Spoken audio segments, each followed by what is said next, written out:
Pour introduire la thématique de cette journée, je vous rappelle qu'une des missions de l'espace régional de réflexion éthique est effectivement d'animer des débats sur des problématiques qui touchent notre territoire. Alors, on va dire que toutes les thématiques qu'on a abordées historiquement dans l'espace éthique touchent le territoire, mais que celle d'aujourd'hui le touche peut-être particulièrement parce que vous avez cru ou perçu dans le débat public que la question des proximités est devenue une question éminemment politique. Y compris dans la dernière intervention de notre président de la République, vous avez entendu ce débat sur la façon dont il fallait repenser les territoires de santé, réinjecter de la proximité, là où objectivement l'historique de la France a fait que on pourrait dire qu'il y a eu un combat peut-être non visible entre les villes et les campagnes, par exemple. Donc ça, c'est un premier enjeu qui fait qu'incontestablement, notre journée a un niveau d'actualité. Pour ne pas rentrer dans des débats complexes, elle a tellement des enjeux d'actualité que certaines organisations de nos tables rondes ont pu faire un petit peu polémique dans la mesure où on pourrait nous avoir reproché, je n'en dirai pas plus, d'aborder des sujets potentiellement complexes et potentiellement dérangeants. Le champ de l'éthique, c'est bien ça, c'est de ne pas fuir le débat public, parce que si les instances éthiques qui sont amenées à réfléchir aux zones de tension, aux zones de friction, aux zones de conflictualité entre les valeurs, abdiquent ce champ-là, il ne restera pas beaucoup dans notre société de lieux où on pourra effectivement les aborder. Donc c'est un positionnement qui des fois est un peu courageux, qu'il faut assumer. Je pense que le collectif de l'espace éthique qu'on représente l'a assumé jusqu'au bout et l'assumera jusqu'au bout, mais que l'angle de cette journée, oui, je suis déjà à la soirée, ça va pas du tout, c'est pas de faire de la polémique politicienne, c'est de faire effectivement de l'éthique et d'interroger les valeurs, les fondements, les tensions, le pourquoi des interrogations de chacun. Parce que derrière cette question de la proximité, vous êtes nombreux dans cette salle à partager notre culture de réflexion éthique, c'est la question effectivement du proche. Et la question du proche, dans tous les enseignements ou dans tous les écrits qu'on peut porter, elle est au cœur de chacune de nos discussions. Il y a la question du proche en fin de vie, il y a la question du proche qui a été douloureusement vécue pendant la période de la canicule, où on a dit que les gens ne sont pas morts de sécheresse, mais sont morts d'isolement social. C'est comme ça que la France a été pointée du doigt au niveau international. Vous avez aussi la question du proche dans les sorties d'hospitalisation, dont on sait qu'avec les circuits courts, ce sont des questions de plus en plus prégnantes. Et entre proche et proximité, je pense que Bernard Hennier sera bien meilleur que moi sur ce sujet-là, eh bien, incontestablement, c'est la question de la relation à l'autre qui est posée. Et ne pas s'interroger aujourd'hui sur l'évolution de la relation à l'autre, c'est laisser des gens sur le côté de la route. Puisque si derrière proche et proximité, on entend famille, il faut considérer qu'en France, vous avez 20 à 25% de nos concitoyens qui sont sans famille et sans proches. Et donc, vous voyez, penser la proximité sous l'angle de la famille évince d'emblée 25% de la population. Si maintenant, on croit quelque peu en certaines valeurs dites républicaines ou de service public, le service public a été historiquement conçu pour combattre l'isolement social et permettre à ceux qui étaient justement loin du cadre commun d'y re-rentrer. Et donc, vous voyez qu'aujourd'hui, interroger la proximité sous ces angles-là nous semblait intéressant. Je regarde Bernard parce qu'il n'a pas participé à nos copiles et à l'élaboration de cette journée, mais quand on s'est fédéré autour de ce sujet-là, c'était des questions de ce type. Et puis après, il y a des questions beaucoup plus pratico-pratiques qui sont du fait de l'évolution de notre société, de l'organisation de notre système de santé, le fait qu'on modifie les cultures professionnelles. Je pense que, pour ne pas la citer, Nathalie Briel, qui est dans la salle, nous dira comment on fait, par exemple, évoluer une culture professionnelle quand on forme des jeunes à exercer dans des nouvelles organisations territoriales. Et donc, cette journée n'est pas négative, contrairement à ce que certains ont pu dire. Elle n'est pas négativement critique, mais elle est positivement critique pour voir comment aussi construire de nouvelles façons de travailler ensemble et ne pas construire les nouvelles solutions. Eh bien, ce serait laisser les gens en souffrance. Et il me semble, à titre personnel, que quand on recherche collectivement des nouvelles solutions, c'est aussi apaisant. C'est pas on supprime quelque chose contre rien, c'est on supprime quelque chose pour construire du nouveau. Et donc, construire du nouveau, ça fait aussi partie des enjeux de la réflexion éthique. Donc moi, je ne serai pas tellement plus long parce que ce serait fastidieux. Je vais donner un peu la parole à Bernard pour qu'il nous dise comment il voit la première approche conceptuelle de notre journée. Moi qui connais Bernard depuis un certain nombre d'années et qui l'apprécie beaucoup, je lui ai dit qu'il aurait le droit à la parole à tout moment pendant cette journée. Généralement, je dirais que son seul défaut, c'est qu'il ne s'en prive pas. Mais pour moi, c'est une qualité. Et puis, en fin de journée, il portera un regard sur l'ensemble des échanges qu'on aura eus. Et puis, dernier petit point, je tiens à remercier l'ensemble de mes collègues de l'espace éthique qui ont pris en charge l'organisation des tables rondes. Comme vous l'avez perçu, elles n'ont pas toujours été simples pour certaines à organiser. Donc, je les remercie parce qu'il y a eu beaucoup de courage et d'abnégation. Et que si j'étais tout seul, tout ça, ça ne marcherait pas. Donc, merci à tous. Merci aussi à Thierry Grenet et à Stéphanie Duclos et à Édouard pour la logistique. Et puis, si j'en ai oublié, c'est un peu, vous voyez, comme lors des Césars, je pense aussi à mes parents. Voilà. À très bientôt lors des prochaines interventions. Merci Grégoire. Bonjour. Je vais commencer par vous remercier de votre confiance. J'ai lu récemment un livre que certains d'entre vous ont sans doute lu, Les Gratitudes de Delphine de Vigan, sur une vieille dame qui finit sa vie en EHPAD. Si vous n'avez pas lu ce livre, il faut le lire. Voilà. Et grosso modo, on ne dit jamais suffisamment merci aux gens. Voilà. Et donc, je commence par ça, comme ça sera fait. Je remercie Grégoire, avec qui effectivement on a partagé pas mal de choses. On a déjà été plusieurs fois à Rouen. Alors, quand il m'a dit « je voudrais que tu viennes sur la proximité », a priori, dans un premier temps, j'ai dit, comme souvent, que je n'avais rien à dire là-dessus, parce que ça me paraît compliqué. Qu'est-ce que vous faites quand vous faites comme ça, hein? Les étudiants savent. J'ai été dans mon dictionnaire historique de la langue française. Je trouve ce dictionnaire très intéressant, qui vous raconte l'histoire des mots et leur évolution à travers l'histoire. Donc, ce que je vais vous faire rapidement, c'est, je vais vous lire le dictionnaire Larousse, là, qui, moi, je ne sais pas, j'ai une version de 90, et j'ai été voir proximité. Donc, je vais vous lire, hein, comme ça, je ne vais pas me fatiguer. Proximité, emprunté au latin, 14e siècle. Emprunté au latin proximitas. Voisinage spatial. C'est intéressant, voisinage spatial. On est sur une dimension d'espace. On va voir tout à l'heure qu'on est sur l'espace-temps. La proximité, c'est le domaine spatio-temporel. Einstein est passé par là. Voilà. Et au figuré, et tout de suite, ça va revenir à ce que disait Grégoire, au figuré, affinité, ressemblance, union, assemblage. Dérivé de proximus. Alors proximus, pour ceux qui ont fait du latin, c'est un superlatif. C'est, vous avez le mot, alors j'étais chercher mon gaffio, hein, mon père était prof de latin, français, grec, j'ai fait du latin mais pas de grec, j'ai gardé mon gaffio, qui était le dictionnaire qu'on avait tous quand on était des potaches. Donc c'est le mot latin qui veut dire près, prochain, auprès de, prochain, près, prochain. On va revenir sur près et prochain. Près c'est l'espace, prochain c'est autre chose, c'est la relation. Donc, propé, en latin, ça se dit, le comparatif, c'est proprior, pour ceux qui n'ont pas fait de latin, et proximus, c'est le plus proche. On confond souvent près et le plus près. Ce n'est pas tout à fait la même chose. Alors, en français, l'emprunt savant a concurrencé l'ancien et moyen français, XIIIe siècle, prométhéite, hein, lui-même dérivé de proïsme, parenté, droit de lignage et aussi voisinage. Voilà.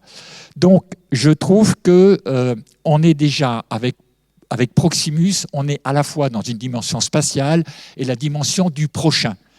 Pour ceux qui ont fait, ça me rappelle une discussion d'hier soir avec Grégoire, pour ceux qui ont fait leur classe, comme moi, qui ont été enfants de cœur, vous savez qu'il y a une parabole dans l'Évangile qui s'appelle « Quel est mon prochain ?» Hein, voilà, je vous invite à lire cette parabole du publicain et du samaritain pour ceux qui ont des références lointaines.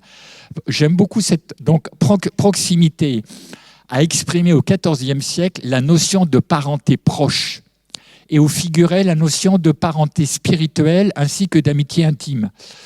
Et donc, je trouve que le mot aujourd'hui, dit le dictionnaire, s'est réduit à sa notion spatiale. Et je crois que ça serait une erreur profonde de rester dans la proximité au sens spatial. Et on en parlait hier soir, et je disais, bon, moi je suis originaire de la Nièvre, j'y vais assez souvent là, dans mon journal du centre local, il y a 15 jours, il y avait une double page, je ne vous apprends rien, sur à quelle distance sont les maternités les plus proches. Voilà, à quelle distance de voitures, de temps de voitures sont... Donc, moi, je suis du côté de Cosne-sur-Loire, donc il y a une maternité dans la Nièvre, Nevers. Sinon, pour les gens de la Nièvre, vous avez Gien, qui est à 60 km, et puis vous avez Auxerre. Voilà. Donc les gens calculaient en fonction du temps, de l'état de la route, de la voiture, du moment où on conduit, combien de temps faudra-t-il pour arriver à la maternité. Bon, hein, vous savez qu'il y a des figures emblématiques, on en connaît dans votre coin. Moi, j'ai aussi comme figure emblématique la maternité de Leblanc, dans l'Indre, qui a fini par être fermée aussi. Je trouve intéressant, quand on parle de la proximité, aujourd'hui, on la réduit, à mon avis, à tort, avec la proximité géographique. Bon. Donc ça, je crois qu'il faudra y revenir. Donc, prochain parenté, dans le champ de la vieillesse, on a beaucoup parlé, pendant un bout de temps, des aidants familiaux, un terme dont j'ai horreur, parce que les gens disent « je ne suis pas l'aidant familial ». Ils disent « je suis le conjoint, la conjointe, je suis la fille, le fils ». L'aidant familial, c'est du jargon de professionnel. Et depuis quelque temps, on a, notamment sous l'influence des Suisses, on est venu sur le proche aidant. Le proche aidant. Vous voyez, la proximité, le proche aidant. Le proche aidant, ce n'est pas forcément celui qui est le plus près, c'est celui qui aide le plus souvent. Hein. Et donc, je vais finir ma réflexion sur cette notion d'une proximité, notion spatio-temporelle. Vous ne pouvez pas dissocier l'espace du temps. Il y a des gens qui sont proches géographiquement et qui sont très loin dans le temps. Je pense, par exemple, je pensais ce matin, on parle beaucoup des relations entre les grands-parents et les petits-enfants. Ils peuvent être très proches physiquement et dans la relation, alors qu'au niveau du phénomène des générations, ils sont relativement éloignés. Ça veut dire qu'ils n'ont pas les mêmes références. Hein, moi, quand je discute avec ma petite fille aujourd'hui qui a 19 ans et que j'ai récupérée dans ma maison à Paris, parce que c'était plus simple pour elle, je vois bien à la fois dans la proximité, on est ensemble au petit déjeuner le matin, l'éloignement qu'il peut y avoir entre les références de Cécile et les miennes. Voilà. Hein. Et donc, je finirai, on en a parlé avec quelqu'un d'entre vous tout à l'heure, c'est une notion très paradoxale, la proximité. Moi, je trouve qu'on est en train d'en faire une vertu cardinale, comme si tout ce qui était proche était bien. Pour moi, ça m'interroge. Ces espèces de dogmes, hein, en même temps, en économie, small is beautiful, tout ce qui est petit est bien, tout ce qui est grand est mal foutu. On en crève de ces trucs-là. Hein. Il faut, et moi, je suis très content que dans cette journée, on réinterroge. Alors, je ne sais pas si la proximité est un concept, en tout cas, c'est une notion. On réinterroge cette notion, la façon dont elle est manipulée, aussi bien, tu l'as dit, par le politique, hein, qui s'en sert pour dire je fais de la proximité alors qu'il fait le contraire. Bon, donc moi je m'interroge sur cette filiation entre la proximité spatiale et ce que tu as dit tout à l'heure, la relation d'aide. Et donc je finirai par mon sociologue de référence, un de mes sociologues de référence que je vous conseille de lire, qui s'appelle Hartmut Rosa.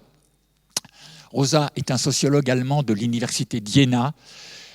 L'école allemande de sociologie, qu'on appelle dans notre jargon l'école de Francfort, est une école de critique sociale. Alors les grands noms, c'est Habermas, ça vous dit quelque chose, l'éthique de la discussion. Actuellement, le chef de l'école de Francfort est un monsieur qui s'appelle Axel Honneth, H-O-2-N-T-H, qui a beaucoup travaillé sur la réification. Est-ce qu'on est devenu des objets qui causent à des objets ? Est-ce que la notion de sujet a disparu? Je vous conseille la réification d'Axel Honneth, la lutte pour la reconnaissance.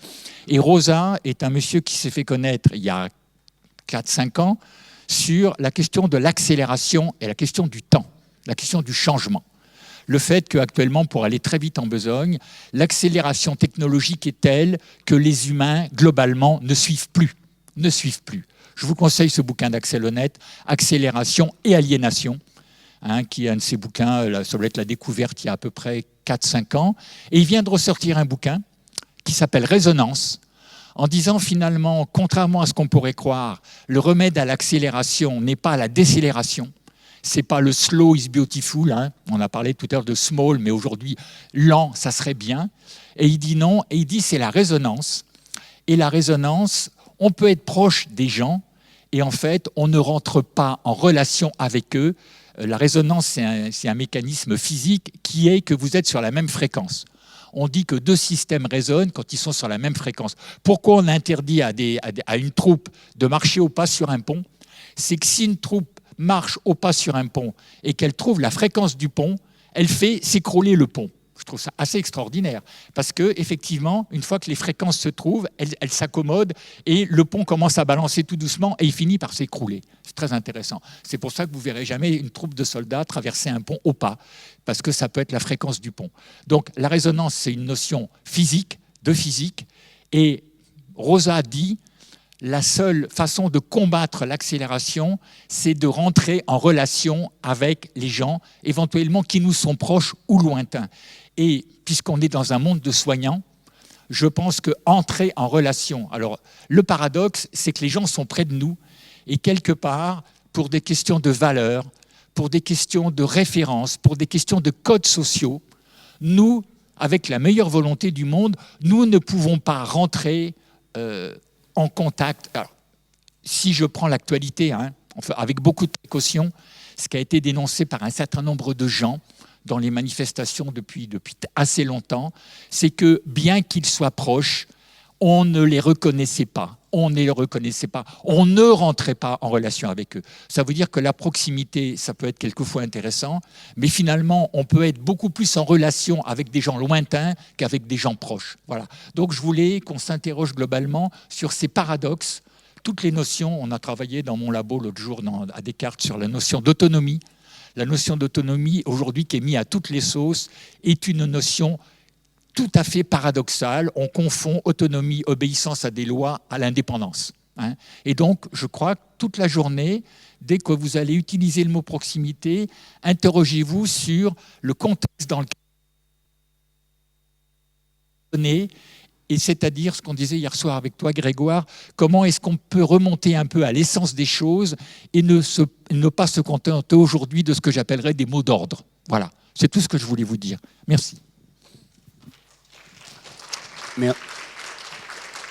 Merci Bernard. Pour retisser un petit mot introductif, tu n'as pas cité Lévinas, parce que tu ne pouvais pas citer tout le monde, mais c'est vrai que quand il nous dit que l'on peut être proche et lointain et être proche et absent, c'est quand même aussi dans notre réflexion, et qu'à l'inverse, on peut être distant et reconnu, pour faire le lien avec Sassonnet sur la reconnaissance. Toute la théorie de la reconnaissance du défunt, de la reconnaissance du disabilities et du handicap, fait que malgré des distances, les gens peuvent être reconnus et valorisés. Et je trouve qu'à l'heure, alors là, Lévinas ne l'a pas dit, mais des réseaux sociaux et des nouveaux modes aussi de communication, on peut construire, comme je disais, des nouveaux modes de reconnaissance qui seront peut-être plus solides que ceux que l'on croit être valides aujourd'hui. Et c'est vrai qu'il y a aussi donc une réflexion sur le progrès. On entend souvent dire qu'on oppose aujourd'hui les technologies et qu'on dit ça met de la distance. Mais quand tu écoutes les jeunes générations, il faut qu'on les écoute aussi, elles nous disent non, ça nous rapproche. Et c'est vous qui vous êtes menti, les jeunes nous interrogent de manière violente, c'est vous qui vous êtes menti à croire que vous faisiez de la proximité géographique alors que vous n'avez pas vu les gens qui étaient sur votre palier, alors que vous n'avez pas vu les gens qui étaient dans votre lit d'hospitalisation. Donc je crois qu'aujourd'hui, il ne faut pas s'interdire de tout redébattre, effectivement, et d'éviter de rentrer dans nos préjugés, nos présupposés culturels, habituels et générationnels. Voilà. Donc c'est un beau programme, je pense, pour la journée. On verra ce qu'on en fera, mais comme d'habitude, je pense qu'on ne sera pas déçus. Je vais appeler Clémence Joly pour que, elle préside la première table ronde que nous avons confiée. Alors, je le dis pour être dans mon rôle fédérateur de directeur d'Espace Éthique avec les collègues plutôt de l'ancienne Haute-Normandie, mais comme tout à l'heure, je fais des remarques que vous ne comprenez pas. Sachez qu'à l'occasion de cette journée, j'ai pu recevoir quelques réflexions, y compris de notre tutelle ARS, selon lesquelles certaines de nos actions seraient déséquilibrées en fonction des partenaires du territoire. Voilà. Alors, pour ceux qui me connaissent, vous savez que petit 1, c'est entièrement faux, et petit 2, pour ceux qui regardent notre bilan d'activité, vous savez que c'est pas du tout ce qui s'est passé, mais bon, voilà. La vie est ainsi faite. Donc, c'est pour ça que je me permets de réinsister pour dire dans cette journée, nous avons quand même, été soucieux de confier des tables rondes aux différents acteurs de manière très élargie sur l'ensemble du territoire. J'y serai particulièrement attentif dans les années à venir. Je voulais aussi, alors que Madame monte les marches, signaler que nous avons aussi des approches qui ne sont pas que territoriales et que théoriques sur la question de la proximité, puisque la venue à la tribune de personnes qui ont envie de discuter n'est pas toujours simple à organiser. Donc je voulais en remercier Clémence, mais je pense que ça participe aussi de nos actions et qu'on ne peut pas dire que les choses ne sont pas symboliques. Donc c'est pour ça que je suis très heureux d'accueillir Madame à la tribune et que je la remercie, parce que je pense qu'elle aura des choses très concrètes à nous dire, ne serait-ce que sur la façon dont elle a eu à vivre pour venir jusqu'à nous aujourd'hui. Et puis peut-être, je ne sais pas si on fait venir les autres intervenants tout de suite, mais je laisse Clémence manager son affaire et j'interviendrai éventuellement dans la discussion tout à l'heure. Merci Grégoire et merci de m'avoir proposé de participer à l'organisation de cette table ronde. Donc cette première table ronde a pour thème soins de proximité, proximité de qui, de quoi. On parlera beaucoup d'hôpital de proximité, mais ça n'épuise évidemment pas le sujet. Et il va y avoir 5 intervenants, un peu dans différents domaines et de différents types de professions.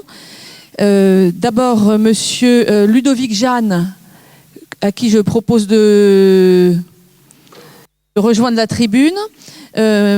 Monsieur... vous m'entendez ? Ça passe plus là, si, comme ça. Et enseignant-chercheur à l'école... Il faut rester comme ça, voilà. Il est professeur de géographie sociale, voilà, appliqué au développement territorial. Et donc, il nous parlera de la notion de proximité territoriale. Nous aurons ensuite... Comme ça ? Ah, comme ça ? D'accord. Nous aurons ensuite l'intervention de Madame Pontonnier en tant que usagère de, comme on dit, d'hôpital, de soins de proximité. Et puis Marie-Laure Le Rebourg, qui est infirmière à l'hôpital de Pont-Audemer, et moi-même, nous vous présenterons un projet qui a été mis en place à l'hôpital de Pont-Audemer. Donc pour ceux qui sont pas forcément au fait de toute la géographie du territoire, c'est une petite ville qui est entre Lisieux et Deauville. Voilà un programme d'hôpital de jour. Nous aurons ensuite... Alors, je dois excuser Madame Postel, qui est directrice de l'hôpital de 40 ans et qui, hélas, n'a pas pu venir. Mais nous aurons le docteur Yvon Bailleul, qui est gériatre et président de CME de l'hôpital de 40 ans. Nous parlera plus des relations avec, je crois, les médecins de l'hôpital, voilà, les médecins de ville. Et enfin... Arnaud Poinçon de la Blanchardière, qui est infectiologue au CHU de Caen. Je le remercie d'intervenir alors sur un sujet. Il a choisi le thème, c'est regard d'un naïf, c'est ça. Et il nous questionnera un petit peu pour nous bousculer et nous faire réfléchir sur toutes ces questions. Et sans plus attendre, je laisse la parole à Monsieur Jeanne. Vous avez votre présentation ?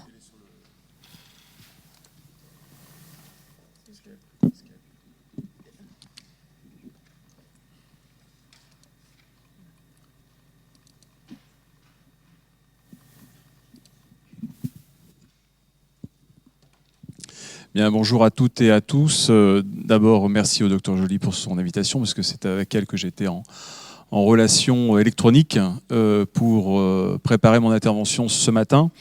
Donc, je me présente brièvement. Je suis géographe de formation, je suis géographe social plus précisément, formé à Caen, à l'université de Caen, avec Robert Hérin. Peut-être que certaines le connaissent. Donc, je suis l'un des multiples élèves de ce qu'on appelle l'école française de géographie sociale, qui évidemment est très proche aussi des préoccupations de la géographie politique et de la géopolitique. C'est pour ça que j'enseigne la géopolitique en école de commerce. Alors, on m'a demandé de parler de proximité ce matin. En fait, la question de la proximité, à la fois comme concept et comme processus, comme ensemble de processus, est tout à fait dans l'actualité des sciences du territoire et de la science régionale. Il y a même un livre qui est sorti en 2017, dont le titre est « Services publics et territoires », qui est entièrement consacré à cette question des services publics et de leur inscription et de l'évolution de leur inscription dans nos territoires, et évidemment avec une forte dimension liée à la proximité, et qui en particulier essaye de diagnostiquer ce qu'on pourrait de manière un petit peu rapide appeler les désordres socio-spatiaux suscités par les politiques publiques des années 90 et 2000 dans tous les domaines des services publics, donc y compris évidemment la santé. Le deuxième point préalable que je voulais... alors moi, je ne suis pas du tout spécialiste des questions de santé, mais je travaille beaucoup et de plus en plus sur cette question de la proximité, parce que c'est tout à fait crucial, moi, pour mes propres travaux de recherche. Donc, je suis en train de m'acclimater avec tout ce que je trouve autour de la proximité. Et en particulier, je vous en parlais dans un domaine pluridisciplinaire qu'on appelle la science régionale. Le deuxième point, c'est pourquoi est-ce que la proximité, finalement, ça a été évoqué tout de suite par mon collègue sociologue, pourquoi est-ce que le mot proximité semble si en vogue, si au cœur de plein de discours, de reproblématisation, etc. Ben, je pense qu'il y a une raison quand même historique, et comme d'habitude, il est difficile de prendre conscience du moment historique que l'on vit alors qu'on est en train de le vivre. Mais je pense que c'est lié au moment historique que l'on vit, c'est-à-dire que dans un contexte de globalisation, dont la traduction concrète, dont on va dire le processus structurant aujourd'hui est la métropolisation, évidemment que cette notion de proximité, elle a quelque chose de séduisant, parce qu'elle a quelque chose d'équilibrant, à tort ou à raison, avec tous ces faux semblants, ces paradoxes, etc. Mais elle a quelque chose d'équilibrant par rapport aux perceptions que les individus, les groupes sociaux, les acteurs sociaux peuvent avoir de ce qui est en train de leur arriver, avec tout ce que ça suppose aussi d'anxiété et de préoccupation.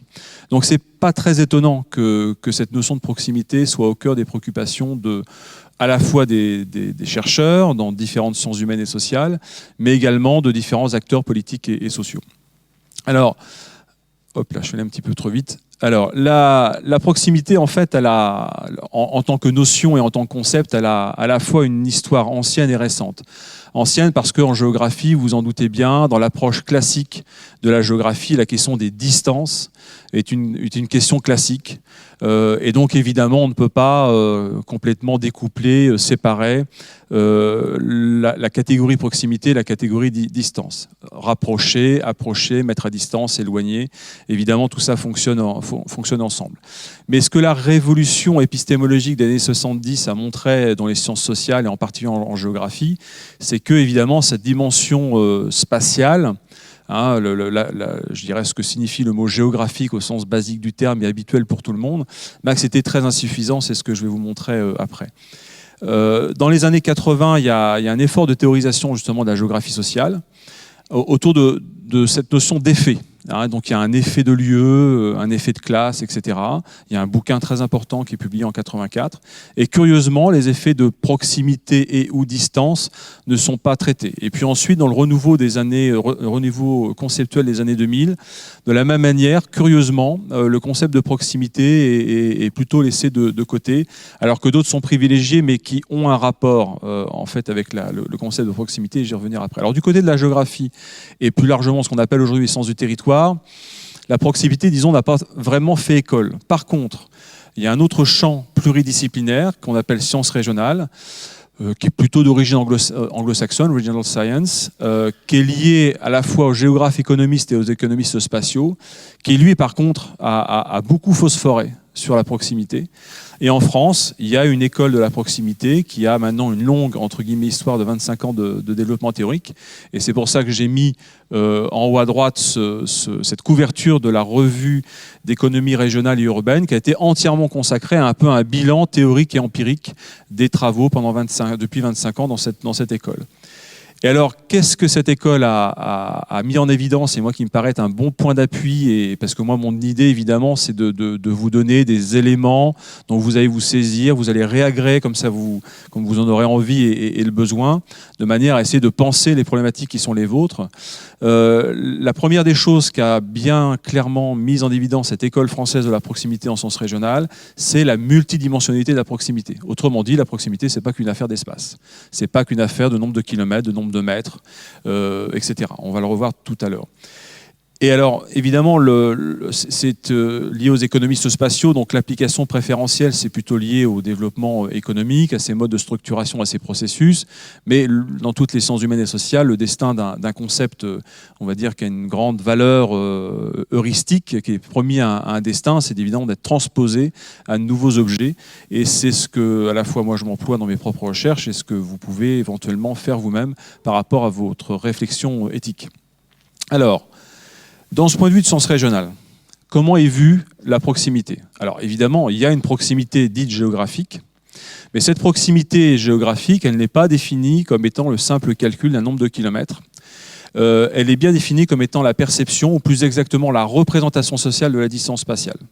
C'est-à-dire qu'il y a, alors là, il y a quantité de travaux de géographes et de sociologues aussi d'ailleurs, qui montrent bien que le même nombre de kilomètres peuvent être perçus d'une manière tout à fait différente, voire diamétralement opposée, par une pluralité d'acteurs disposant d'une pluralité de moyens d'accès à un lieu, à des ressources, à des personnes. Donc la proximité géographique, déjà, ce n'est pas une simple affaire de spatialité au sens basique du terme. Et elle est notamment relativisée par plusieurs choses, principalement le temps et les coûts de transport. Évidemment, pour la même distance, en fonction, on l'a entendu ces derniers mois, hein, en fonction du coût du carburant, en fonction du coût du ticket de métro, en fonction du coût du billet de transport, en fonction du temps que ça prendra en prenant tel bus plutôt qu'un autre moyen de transport.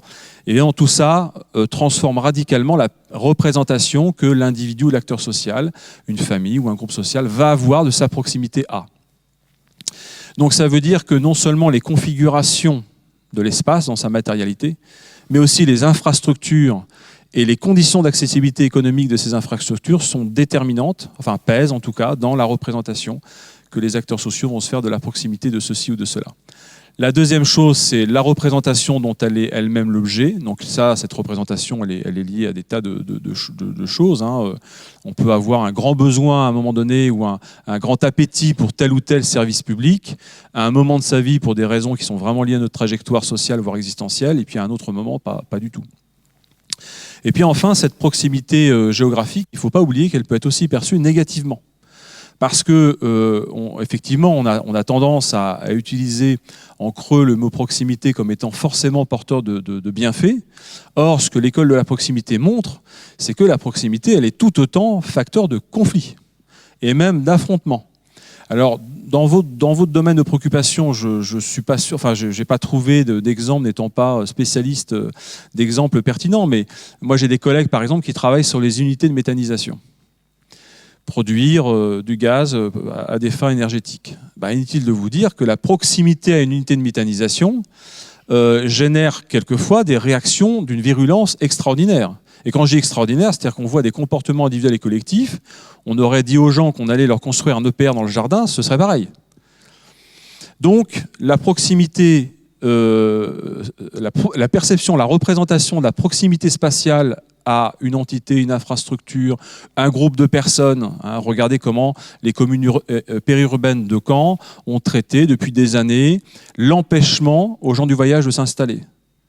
Ces stratégies qui se sont développées, c'est bien pour empêcher une proximité.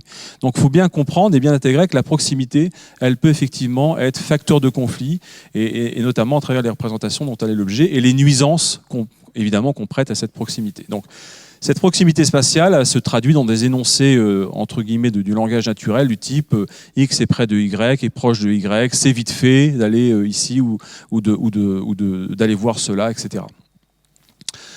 Les autres dimensions, en fait, il y a, dans l'approche de sciences régionales, il y a une deuxième dimension qui est proximité organisée. Donc organisée dans le sens lié à l'agencement des activités sociales. Donc là, c'est l'effectivité d'une faible distance sociale ou organisationnelle. Autrement dit, les personnes et les organisations sont en relation et coordonnent leurs activités. Je connais un tel, je peux demander à un tel, on travaille avec X ou Y, etc. Donc là, on va être dans la proximité organisée. Et ce que dit l'approche notamment d'André Thor, c'est que cette proximité organisée, elle a deux logiques sous-jacentes. Une logique d'appartenance, autrement dit, on est dans le même graphe relationnel. Et puis une logique de similitude. En gros, on adhère à des catégories communes. On voit les choses de la même manière. Donc en fait, on a des représentations communes ou convergentes. Alors en fait, moi, ça ne correspond pas tout à fait à mes besoins, ce mode de conceptualisation. Donc en fait, je propose une forme de simplification en disant tout simplement, c'est ce que je suis en train d'explorer, hein, c'est un travail en cours, dire la proximité, en fait, elle a trois dimensions. Elle a une dimension géographique, donc effectivement la représentation sociale de la distance spatiale, je ne reviens pas là-dessus. Donc là, le référentiel, ça va être les lieux qui tissent l'espace de vie et les vécus spatialisés, ce que, au milieu des années 70, Armand Frémont, qui est un des deux principaux fondateurs de l'école française de géographie sociale, appelait l'espace vécu. Ensuite, la proximité que moi j'appelle sociographique, c'est-à-dire que effectivement, non seulement on est membre d'un même graphe relationnel, mais il y a un lien socio-affectif avec une ou des personnes, groupes ou organisations qui sont liées à la ressource visée, donc par exemple un service public, oui, ou à la fonction existentielle considérée, donc par exemple la santé. Donc là, le référentiel, ça va être le réseau social au sens sociologique du terme et les lieux de sociabilité. Il y a encore aussi cette dimension spatiale qui est sous-jacente. Et puis la troisième dimension, ça va être moi ce que j'appelle la proximité symbolique. Autrement dit, la convergence, le recouvrement, voire l'identité des représentations. Donc, notamment pour essayer de se rapprocher de vos préoccupations, des représentations liées, représentation des métiers liés à la ressource visée.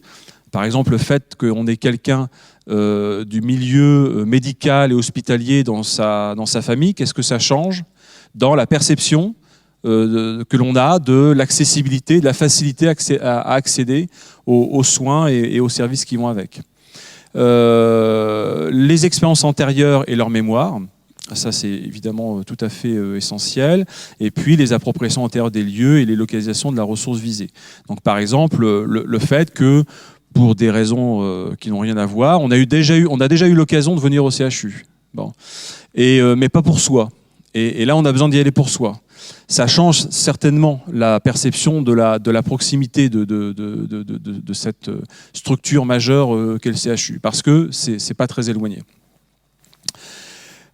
Alors, je vous ai fait ce petit graphe pour résumer les complexités de la proximité. Donc, vous voyez, en rouge, c'est une institution qui offre une ressource, donc concrètement un service public. Et puis en vert et en jaune, ce sont une symbolisation des espaces vécus de deux bénéficiaires potentiels de ce service public. Et ce qui est intéressant lorsqu'on observe les comportements sociaux spatiaux, c'est que on peut très bien imaginer que la personne donc, qui a l'acteur jaune, je vais l'appeler, jaune et vert, imaginons que donc, son lieu de résidence, son lieu de travail et puis une autre ressource, par exemple le lieu où il fait ses courses, sont très regroupés. La même ressource, donc le point rouge qui est ici, peut paraître beaucoup plus éloignée que pour l'acteur vert. Parce que l'acteur vert, dans son espace de vie, donc dans son espace du quotidien, il est amené à avoir des mobilités tout à fait usuelles qui vont faire que eh bien, la ressource, là, le point rouge, va être à côté de son lieu de travail. Donc vous voyez que pour des espaces de vie qui peuvent avoir grosso modo la même taille, être sur un territoire tout à fait comparable, j'élimine tous les effets énormes, par exemple, entre vivre en plaine, vivre en montagne, etc., enfin, qui sont des effets géographiques sur lesquels il faudrait se pencher. Mais la simple configuration de l'espace de vie par rapport au lieu de vie du quotidien peut avoir un effet sur la perception, la représentation qu'on se fait de la proximité d'un service. Donc vous voyez que c'est pour ça que nous on a une approche socio-spatiale, c'est que la proximité évidemment ne peut pas être vue sous l'angle purement spatial, métrique si je puis dire, et doit évidemment être articulée aux représentations sociales dont il est l'objet. Voilà. Merci de votre attention.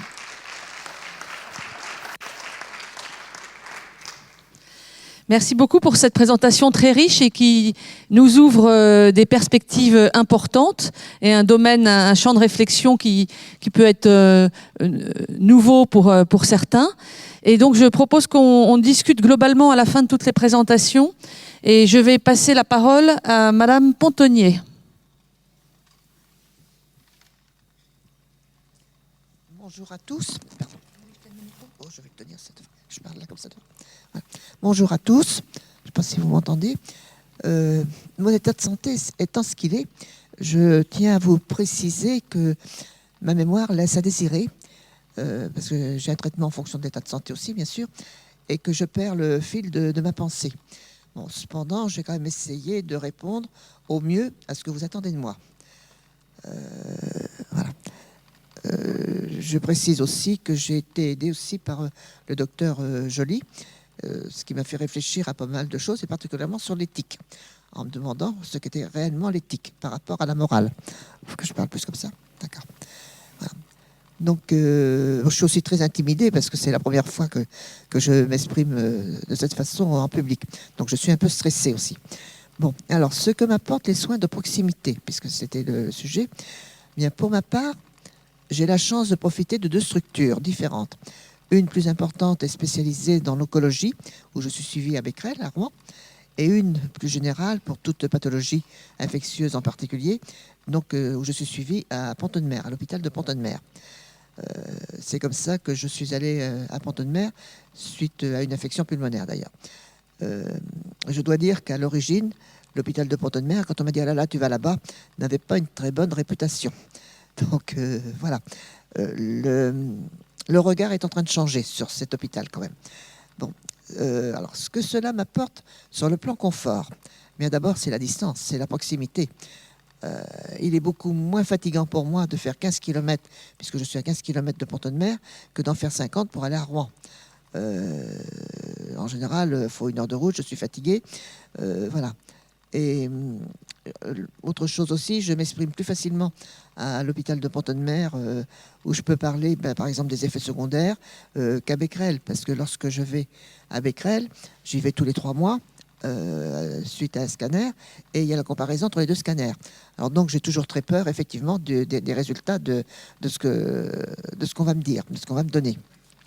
Donc, je suis jamais très à l'aise. Donc, voilà. Que lorsque je vais à Pont-de-Mer, bon, j'ai pas cet handicap-là, si je puis dire. Bon. Qu'est-ce que j'ai marqué là? Alors, sur le plan confort, d'abord, oui, la distance, bon, il est beaucoup moins fatigant de faire 15 km plutôt que d'en faire 50. Et cela m'apporte aussi une sécurité.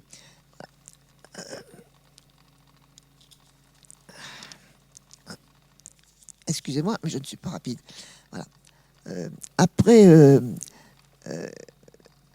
les consultations sont en fonction de mon état de santé, qui peut être variable parfois d'une heure à l'autre.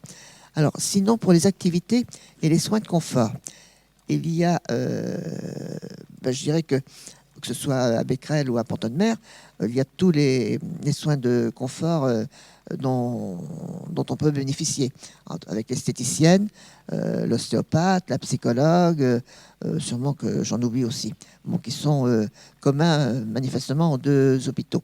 Par contre, à Pont-de-Mer, j'ai eu la chance de rencontrer une biographe qui m'a permis de faire ma biographie.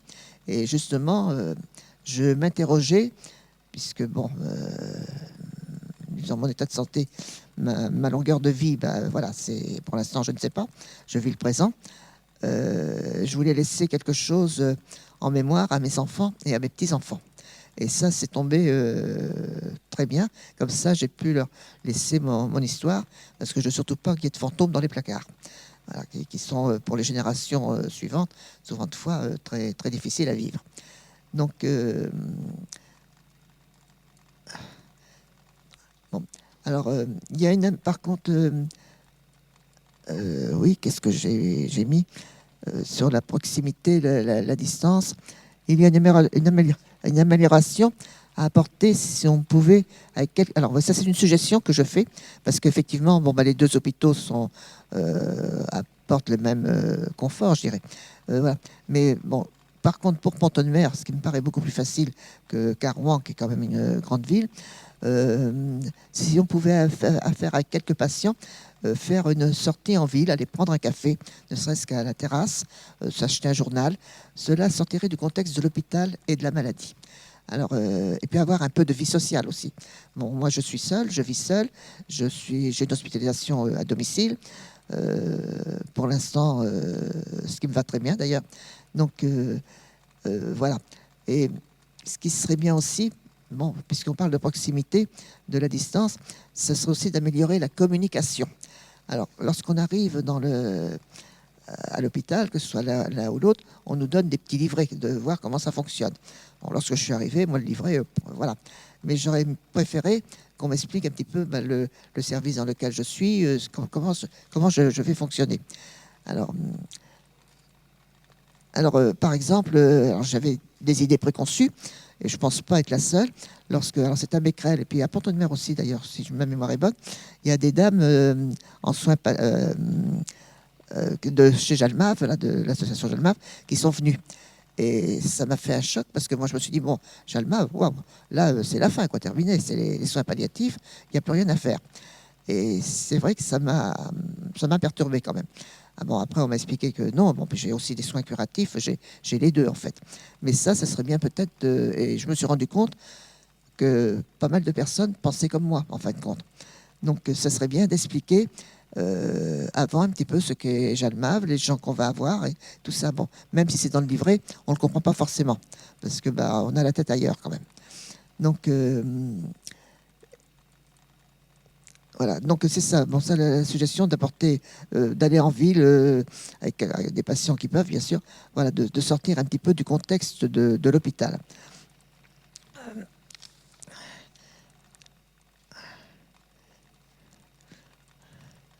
Voilà. Alors, un Becquerel, oui, ça m'a choqué. Excusez-moi. Voilà. Ah oui, c'est ça. Alors, fin de vie, un confort, avoir un enseignement. Oui, j'aurais aimé aussi, enfin, voilà, d'avoir un enseignement de base sur le cancer et les métastases.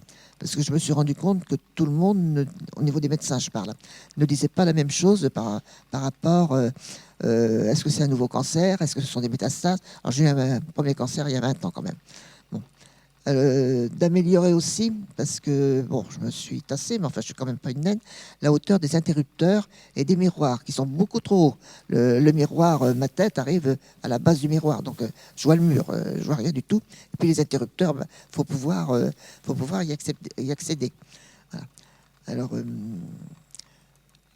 Alors, pour moi, la difficulté chez moi, c'est le déplacement, parce que je ne conduis plus, je vis à la campagne, et bon, ça serait peut-être plus à voir, peut-être avec la mairie, peut-être du village. Mais reste pour moi toujours le problème de déplacement qui est vraiment un vrai problème, parce qu'il n'y a pas de transport en commun, il n'y a absolument rien. Alors, pour les consultations médicales, bon, là, j'ai l'ambulance et les ambulanciers qui m'accompagnent, et ce qui n'a pas toujours été le cas pour moi. Donc, voilà ce que j'avais noté. En gros, c'est tout, je pense. Voilà, j'avais une autre feuille, je crois. Bon, voilà. Ah oui, alors il y avait aussi, bon, par exemple, je sais qu'à Pont-de-Mer, ailleurs aussi ça se fait, il y a des groupes de parole. Mais alors pour moi, c'est comment y aller, je peux pas. Hein, bon, voilà, je saute un petit peu du coq à l'âne, en fin de compte.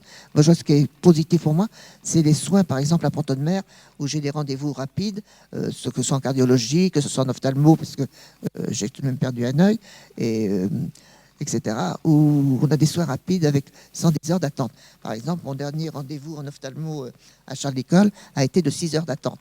Je peux vous assurer que c'est long quand on n'est pas bien, même si on est bien d'ailleurs, à mon avis. Voilà. Donc, voilà, maintenant, ça serait peut-être plus simple si vous voulez me poser des questions. J'ai essayé de synthétiser un petit peu ce qui me venait. Si, je ne sais pas, si vous avez des questions, si je réponds un petit peu à ce que vous attendez ou quoi. Voilà.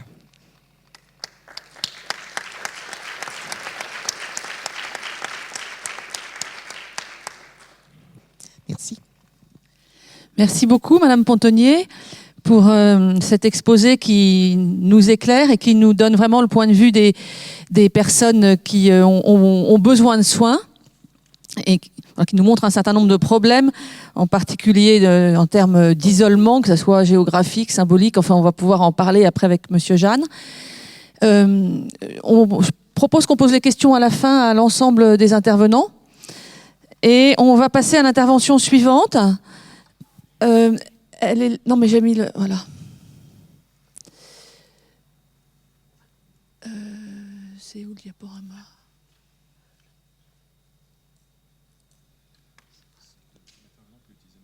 Ah oui, merci. Tenez. Et donc, je laisse la parole à Marie-Laure Lerebourg, qui est infirmière donc, à l'hôpital de Pont-de-Mer, infirmière référente pour l'hôpital de jour. Bonjour. Moi, je vais... C'est sur quel bouton qu'il faut appuyer? D'accord, merci. Ah, d'accord. Alors, moi, je vais vous faire une présentation donc de Pont-Audemer, enfin Pont-Audemer et de l'hôpital de jour. Donc, le point jaune que vous voyez sur la carte, c'est Pont-Audemer. Donc, on est à peu près à égale distance du Havre, de Caen, de Rouen. Donc, à peu près entre 50 et 60 km, 80 pour Caen. Donc, ça paraît pas beaucoup pour nous, mais comme dit Madame Pontonnier, ça commence à faire un peu de kilomètres pour la population âgée qu'on a aux alentours de Pont-Audemer. Pont-Audemer, c'est une ville d'à peu près 10 000 habitants avec une communauté de communes une quarantaine de communes. Donc, du coup, c'est très large, très, très étendu. C'est dans l'Eure. Donc, l'Eure fait partie d'un des départements les plus en misère médicale. Donc, c'est compliqué d'avoir des médecins. Mais on essaye d'avoir quand même un hôpital de proximité qui essaye de répondre aux attentes de la population. Donc, c'est une population qui est quand même assez vieillissante. On a en majorité quand même une population assez âgée. Donc, et en plus, quand vous voyez là le graphique, vous avez, on montre qu'on a une mortalité qui est plus importante par rapport à la France et même par rapport à la région. Donc, dans le contexte d'éloignement et de misère médicale, on s'est dit que c'était peut-être judicieux d'ouvrir un hôpital de soins de support. Donc, il a ouvert il y a 2 ans à peu près. Moi, je suis allée me former à Paris. Par une unité un établissement de formation en soins d'oncologie. Donc, je me suis formée en coordination, en soins de support, en oncologie, bien évidemment. Et donc, on a ouvert donc il y a 2 ans l'hôpital de soins de support. Donc, à Pont-Audemer. À Pont-Audemer, on a aussi un service d'urgence, une médecine de court séjour, des soins palliatifs, un SSR, gériatrique et réadaptation. Donc, l'hôpital de jour, et il y a aussi une unité interventionnelle pour la coloscopie sous anesthésie générale. Des consultations externes avec tout un panel de praticiens qui viennent un peu partout de la région, notamment du Havre, parce que l'hôpital dépend de l'hôpital du Havre. Et donc, on a aussi un service d'imagerie médicale avec quand même la radio, l'écho, le scanner et bientôt 1 an l'IRM. On a un service de XAPA et de PASS, donc c'est un service pour les dépendances et pour l'aide à l'accessibilité à la médecine, pour les gens qui n'ont pas de couverture sociale. Et donc une EHPAD de 180 résidents. Voilà. Donc l'hôpital de Pont-Audemer de jour, donc il y a une capacité d'entre 5 et 6 lits. Les patients sont orientés soit par le médecin traitant, soit par les spécialistes d'autres établissements, notamment Becquerel, le service de médecine, de SSR ou d'urgence de notre établissement. On a aussi le réseau Respect qui nous adresse quelques patients et le docteur Joly suite à ses consultations. Donc on accueille des patients en cours de traitement ou en phase palliative de toutes sortes de cancers, des patients atteints aussi de maladies chroniques dites SLA. Ils bénéficient d'une prise en charge personnalisée en accord avec leurs besoins et leurs demandes. On a une équipe pluridisciplinaire pour optimiser au mieux cette prise en charge. Donc, comme disait Madame Pontonnier, effectivement, on a un ostéopathe, une diététicienne, assistante sociale, socio-esthéticienne, psychologue, biographe, voilà, tout un panel pour vraiment avoir une prise en charge globale. Donc moi, mon rôle, je suis la personne référente pour le patient. Donc ma principale mission, c'est de garantir la qualité et l'accompagnement du patient.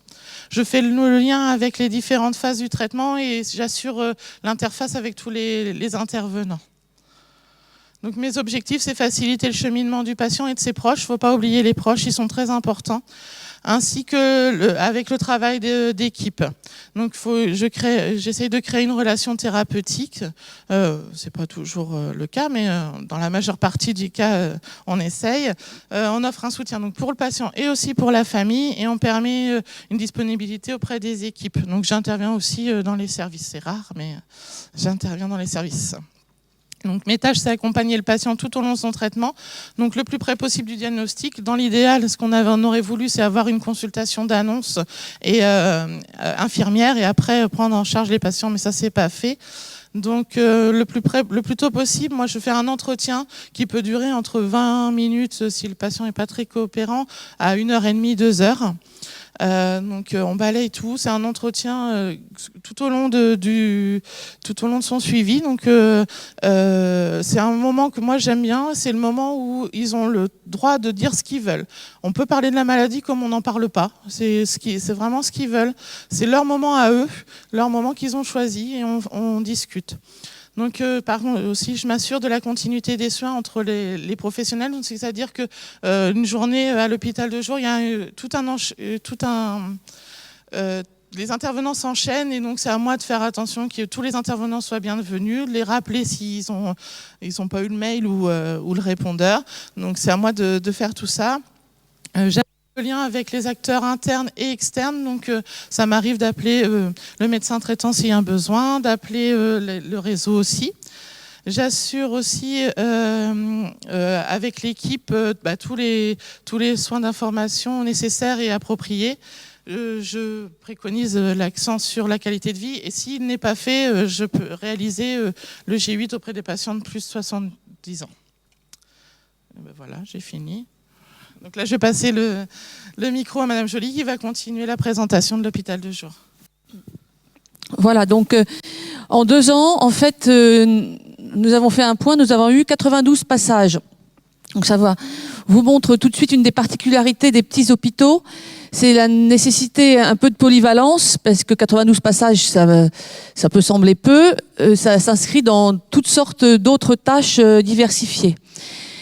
Donc 92 passages pour 54 patients, en grande majorité avec des cancers, mais également des maladies dégénératives ou divers, douleurs chroniques, etc.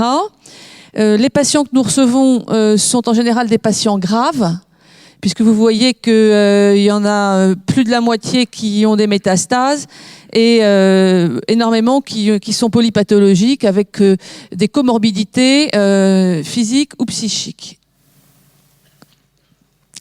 Quand on regarde l'origine géographique, eh bien, ces patients, ils sont suivis par des spécialistes un peu dans toute la région, principalement à Rouen, au Havre, un peu à Caen. À mon avis, ça ne reflète pas complètement la réalité, puisque j'avais eu les chiffres des chimiothérapies entre 2010 et 2013 par l'ARS qui montraient qu'il y en avait quasiment autant qu'à Rouen qu'à Caen, mais voilà, on les recrute peut-être pas pour l'hôpital de jour. Et une bonne partie sont aussi suivis à Pont-Audemer ou pas suivis du tout, puis ils débarquent comme ça. Il y a un lien qui est fait avec d'autres services de proximité, que ce soit le SIAD, l'HAD ou le réseau RESPEC, qui est le réseau de soins palliatifs du territoire. Et donc ce sont des patients quand même assez graves que nous suivons, puisque sur les 54, vous voyez, on a déjà en 2 ans 50% de décès. Alors, les enjeux de ce type de structure, eh bien, cette structure a pour objectif d'améliorer la qualité de vie des patients et de prévenir l'épuisement des aidants.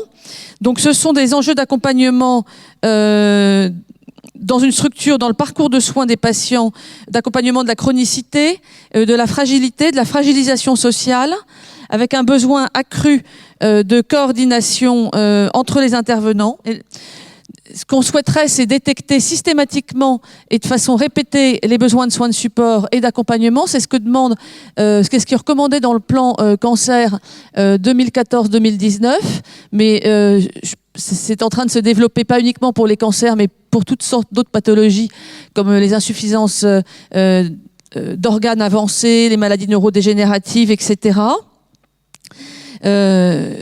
Répondre aux besoins spécifiques des sujets âgés, oncogériatrie ou d'autres types de besoins, avec en particulier tous les aspects sociaux.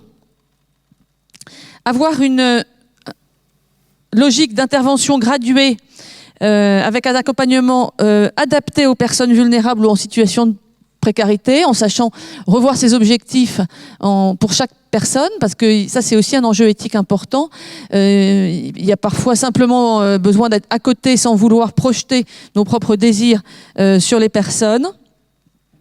Très important d'améliorer la coordination ville-hôpital, et c'est en particulier nécessaire pour les médecins de proximité dans des territoires qui sont démunis en médecine de ville.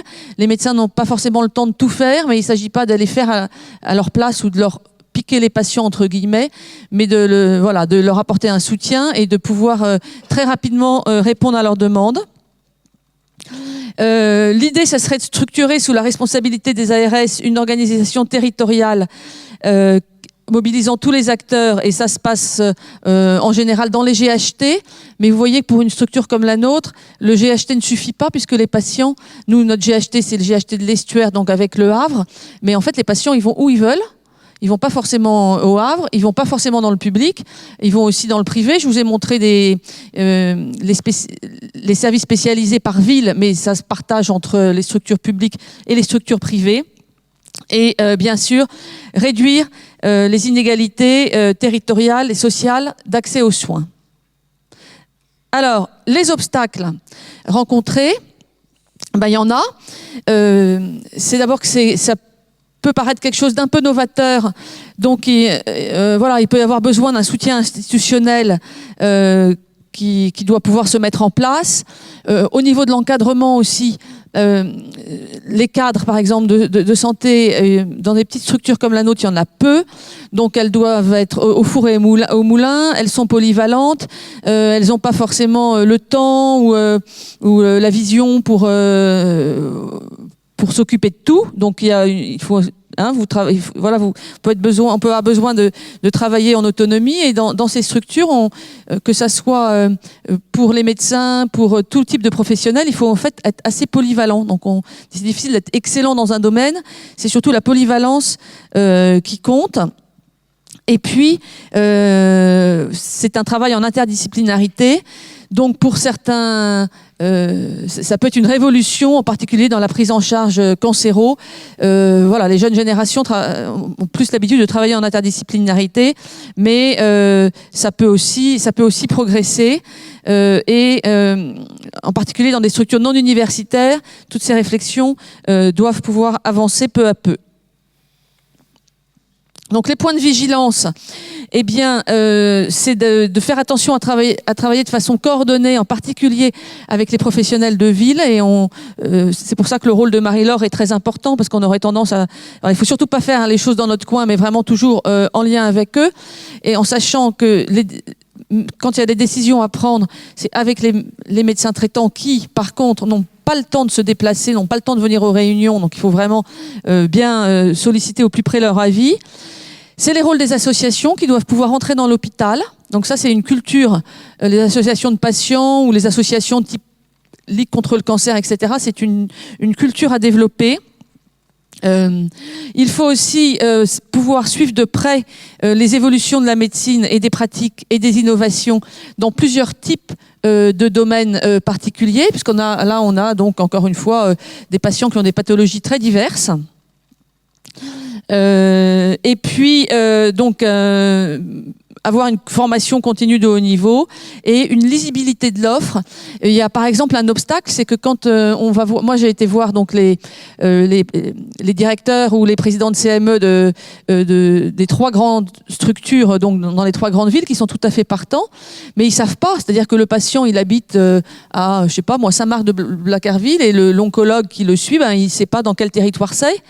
Donc, ils peuvent pas connaître évidemment tous les villages. Donc, ça nécessite vraiment une communication importante, y compris pour que les médecins traitants puissent dire à leurs patients, si vous avez besoin, il y a telle ou telle structure qui existe. Et pour finir, je voudrais remercier l'équipe de l'hôpital de jour et vous montrer un aperçu de la Venise de la Normandie. Je vous remercie.